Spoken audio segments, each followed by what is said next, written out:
It probably would not surprise you to find out that all of the radioactivity that was released from 3 Mile Island, that meltdown that occurred, that was insufficient to produce any kind of a measurable effect in the people or the environment. In fact, the dose was about what you would get in a day or two just from natural background. So not what you would get over a year of natural background, but just over a few days. So it was an incredibly infinitesimal small value. It was smaller than what you would get just from internal potassium. Radioactive potassium is natural potassium. The potassium that you have to have just to live is radioactive. And so that gives you a dose every year. And 3 Mile Island was even less than that. It was just so small. But it scared a lot of people, sure. But what is hard to believe by so many people is that all of the radioactivity from Fukushima was insufficient to produce a measurable medical effect in the Japanese public, not just the Koreans or the Chinese or the Americans, the Japanese public. The United Nations put together an expert council comparable to what they did with climate change. And they said, how bad was it? Oh, this radioactivity that was released, how bad was it? Now, it was a lot more than 3 Mile Island, but it still wasn't enough to produce a measurable effect. Radioactivity is ubiquitous. It's been here since the beginning. It'll always be here.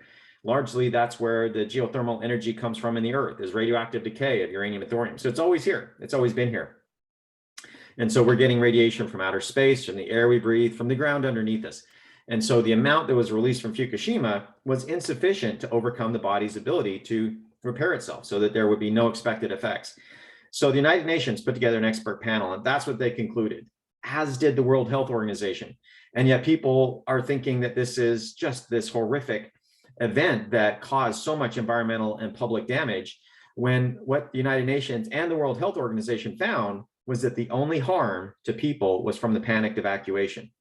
That's very profound. Fear was the danger. It wasn't nuclear. Radioactivity wasn't the danger to the people. The safety features were there. Even though those reactors were designed in the 70s, the safety features worked, the containment worked. And so it just goes against the popular narrative that we have in culture today that nuclear is evil and bad. Now, Chernobyl, the old Soviet design, that did not have the safety features that the 1970s versions did, like was there in Fukushima. And so that is a completely horrific event that occurred. However, it should be borne in mind that there were only a few thousand cancers that came from that. And that's bad, absolutely, unequivocally. It's far less than was initially predicted by a long shot. However, the recent research has shown that there have been more suicides just from being exposed to low-level radiation. That fear of radiation that the Japanese public had, the people in Eastern Europe also had that. So knowing that they've been exposed to low levels of radiation caused them to have doom and gloom periods of depression, thinking anything that goes wrong in my life was due to Chernobyl. And so anything that goes wrong just reinforces that belief that they have no hope. And so turns out the biggest health hazard from Chernobyl turned out to be, again, fear. There have been more suicides than people that died from the radiation. So a lot of people died from the radiation, but there were on the order of 10,000 abortions. There have been well over 2,000 suicides, which has now eclipsed the numbers of cancers. And so the fear is really the harm, is really the danger. And if you compare that to something like the traditional renewables, like wind, if you go to the literature, then you'll find that wind is one of the safer industries that are out there. About 1 death by accident per 100,000 person hours. So when you do that and you say, all right, well, let's take the feature, that amount of energy that you get from 100,000 person hours, and you say, all right, if that's acceptable, that's a low death rate for industry, 1 death per 100,000 person hours.